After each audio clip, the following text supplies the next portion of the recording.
Hi, everybody. I'm Jeff Horchak in Miami. Thanks for joining me. Well, we'll talk some Saints football now. The Saints are only 3 short days away from kicking off Super Bowl 44 and playing in the biggest game in the franchise's history. Thanks a lot, George. I'm down here on the field with wide receiver Robert Meacham. Robert, you're Super Bowl champs. How does it feel? I'm blessed.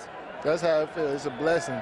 Tonight, the thoroughbred horse racing season starts here at Evangeline Downs for the inaugural stakes. Let's take a live look at the track right now and see some of the horses walking by. It's beautiful weather out here for tonight's racing. If you're just tuned in, 4 UL football players have been suspended indefinitely from the team after being arrested last night on drug charges. We'll have more coming up tonight at 5, 6, and 10. Live at UL, I'm Jeff Horchak, KLFY, TV 10 Eyewitness News. The Saints haven't exactly played perfect football in their last 2 victories. Now, in past years, they wouldn't be able to overcome the mistakes, but this year, this is a different team. Everything seems to be falling in place. Most importantly, this team is hungry. After throwing 9 touchdowns in the first 2 games of the season, Drew Brees hadn't thrown a touchdown in the past 2 games. You knew it was just a matter of time before he would explode again, and he did it against the Giants defense, one of the best in the NFC, passing for 367 yards and 4 touchdowns, all in a day's work for number 9. Lionel Thompson is just like most high school athletes. He loves the competition of high school football, and he loves his teammates. He's a great guy in the locker room, friends with everyone, just competes and have fun. It's just a real inspiration to the rest of the guys to see him out here giving it everything and not complaining and, you know, just doing the best he can with what he has. Thompson plays strong safety and free safety for the Como High Spartans, but you see, he was born with only half of his left arm. The young man who has been nicknamed by his teammates as the one-armed bandit says he's just considered one of the guys. People say I got hard and stuff every game, like, because I play my hardest, and they just be like, I don't know. It's like I don't know, a big part of the team. He is also planning to play basketball and run track this season. The junior even returned punts for the Spartans 2 years ago. But he has always had to work a little bit harder in order to prove that he belongs on the field. For every coach, I gotta prove to him that I can play. Cause like they nothing believe it, and once I go like about 2 weeks in practice, then they finally notice. His hustle is second to none. He goes out every game, plays as if nothing's wrong with him, has the time of his life, has fun doing it. The Spartans open up the season on August 31st at Lafayette and are armed and dangerous with Lionel Thompson on their side. In Lafayette, I'm Jeff Horchak, Eyewitness Sports. Hi, everybody. Welcome to Sports Tonight. Well, the new show, Swamp People, which is currently airing on the History Channel, is showing the world what an alligator hunt in South Louisiana is really like. Now, legal alligator hunting season is only during the month of September in the state. Yours truly decided to brave the bayous in search of our own gators, and here's how the trip went down.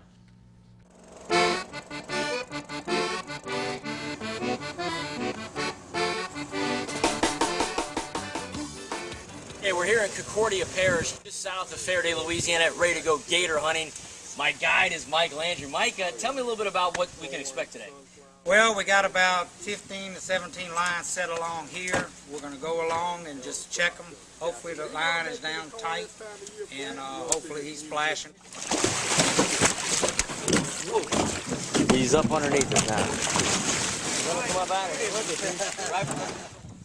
All right, Mike, good job. You got all your, did you count all your fingers and toes? About a 6, 7 footer. I don't know if that'll help you out. Yeah, we can at least we'll make it How big? 7 foot, 3.5. All right, stand up there. See the mud? Muddy right here. But there's definitely one on the line. Definitely one on the line. The water's muddy. The line's pulled. It's probably up in them roots. But we're going to get closer. And if you dangle your hand right in the water, it sure will help us. Good idea, Mike. Let it flash. A little better.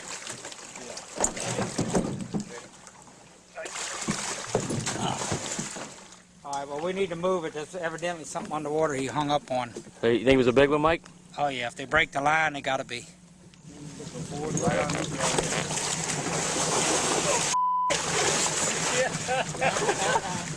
They pull, don't they? Yeah, he's pulling. Cut that line.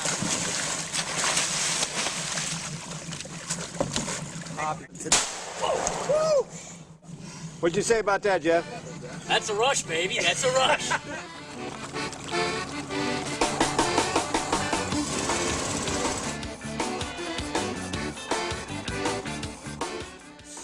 done with our alligator hunt. I want to thank Mike Landry for taking us on the hunt. Mike, thanks so much. I had a blast. Oh, it was fun. It was fun. You did good for a green boy.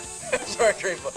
But now I'm no longer a rookie, though. I've gone through one hunt, so next time I guess I'll be a little more fearless. Yeah, yeah, you screamed once. That's not bad for your first trip. All right, let's talk about the hunt. We hunted 2 days. Day 1, we catch these 3 big boys, but day 2, we got skunked. I don't know what happened. The chicken smelled better, the sun was out, everything looked good, but we'll just try again tomorrow. Okay, I survived. I have all my fingers and my toes in my first alligator hunt. Hope you enjoy. You can't sleep with it, and you can't live without it.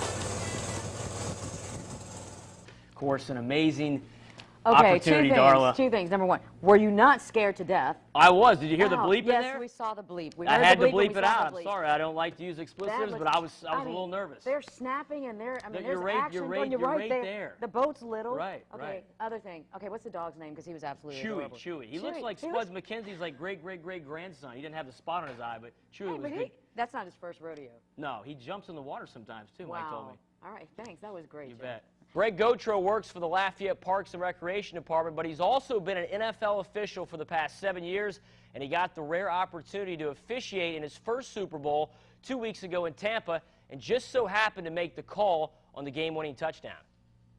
Roethlisberger has time, throws to the back of the end zone, and it is off for a touchdown by Holmes. It took Greg Gautreaux 34 years of officiating to finally get to that one moment when the whole world was looking to him for the call, and as expected, field judge number 80 came through in the clutch. And people say, you know, that's one of the best catches in Super Bowl history, you know, and I like to think, well, maybe it's one of the best calls in Super Bowl history. Greg Gautreaux, the field judge. Field judge coming in right there. He's the closest man to it to signal the touchdown. An amazing play. And the announcer, Al Michaels, mentioning my name at that time has really gotten the community fired up for the amount of emails, and everywhere I go, you know, talking to people. You know, it's exciting. They want to talk football. Gautreaux looks back on his life and says when he was just a young college student officiating for just some extra spending money, he never thought he would one day be working the Super Bowl. As a young official, I never dreamed it. I was doing it as a college student, to, you know, for spending money, you know, just to get by, you know, and I loved it. Some people play golf, you know, for a hobby, you know, and it costs them money. I started officiating for a hobby, you know, and I brought home money. To sum it all up, you could say Greg Gautreaux is just living the dream. I'm proud to talk about it. I'm excited to talk about it because, you know, I think it's important. You know, a local boy, you know, there's only 2 of us in the state of Louisiana officiates in the NFL, but in Lafayette particularly, you know, to be successful, and I want to share that. You know, I want to share that excitement with other people. 2009 has been the ride of Calvin Borel's life. From gracing the cover of Sports Illustrated to dining in the White House, all this Cajun jockey ever wanted to do was ride horses. And that is just what he's done. 2009 was a special year for the 43-year-old who made history by capturing the first 2 legs of the Triple Crown on 2 different horses. He's a special horse, you know, and when I won the Derby on him, I thought he was something special. And like I said, the filly, you know, she was just a little bit special. And, you know, I thought she was the best horse. And I didn't think she was the best. I knew she was the best horse I've ever been on in my life, and she showed it. And the filly did it! Rachel Alexandra has defeated the Kentucky Derby winner. Catahoula is one of the smallest towns you'll find in Acadiana, population a little less than 2,000. But this town's most famous son wants his hometown to know that he hasn't forgotten where he's come from. My daddy always told me, don't ever forget where you come from, son. And matter of fact, they're buried right here, right behind us. And, you know, I want to cry right now. And what he has done for us through his national interviews and his winning is priceless. You can't buy that anywhere, and we're just excited that today he came home to celebrate Christmas with us. Hello, Merry Christmas, everybody! Sunday was Calvin Boo Boo Borel Day in Catahoula.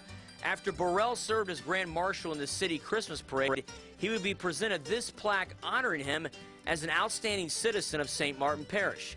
And a sign was posted as you enter his hometown of Catahoula as a tribute for all of his accomplishments and for being a sign of hope for all children from small-town Acadiana that dreams can come true. A young kid, if you have a guidance in front of you, you can do anything you want if you put your mind to it. Joined now by Saints center Jonathan Goodwin. Now, Jonathan, it's the Super Bowl. I know you're getting asked a lot of the same questions. We're going to joke around a little bit here. Since you're the center of the football team, who would you rather touch your butt, Drew Brees or Drew Barrymore? Drew Barrymore. Drew Barrymore. Yeah, but Drew Brees helps you pay the bills up. Great point. You know, we'll go with Drew Barrymore for it now. I mean, if it's in the Super Bowl, it would definitely be Drew Brees. But if it's just at home, whatever, we'll go with Drew Barrymore. All right, we won't tell Drew that, okay? All right. Drew Brees, that is. Okay. We'll keep that to ourselves. Jonathan, thanks a lot, buddy. No problem. Thanks.